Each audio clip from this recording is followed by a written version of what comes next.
सोलापूर हैदराबाद रोडवरील मुळेगाव तांडा परिसरात आज एका धक्कादायक घटनेमुळे प्रचंड खळबळ उडाली आहे।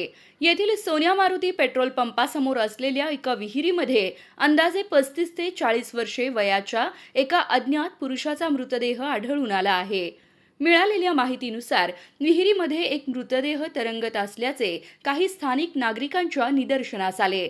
परिस्थितीचे गांभीर्य ओळखून नागरिकांनी तात्काळ 112 या आपत्कालीन क्रमांकावर कॉल करून पोलिसांना या घटनेची माहिती दिली। माहिती मिळताच स्थानिक पोलीस प्रशासनाचे पथक घटनास्थळी दाखल झाले। अजूनही ही बॉडी विहिरीतच असून बाहेर काढण्याचे प्रयत्न सुरू आहेत। विहिरीतील हा मृतदेह अद्याप बाहेर काढण्यात आलेला नाही। खोल विहिरीमुळे आणि आवश्यक साधनांअभावी बॉडी बाहेर काढण्याचे काम अजूनही सुरू आहे। पोलीस आणि स्थानिक आपत्ती व्यवस्थापन पथक मृतदेह विहिरी बाहेर काढण्यासाठी शर्थीचे प्रयत्न करत आहे। मृतदेह बाहेर आल्यानंतरच पुढील कायदेशीर प्रक्रिया पूर्ण केली जाईल। ही हत्या आहे की आत्महत्या आहे, अद्याप या मृत व्यक्तीची ओळख पटू शकलेली नाही।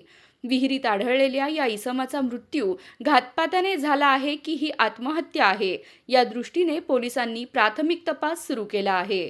बॉडी बाहेर काढल्यानंतर शवविच्छेदनाचा अहवाल आल्यावरच मृत्यूचे नेमके कारण स्पष्ट होणार आहे। या घटनेमुळे परिसरात मात्र मोठी खळबळ उडाली आहे।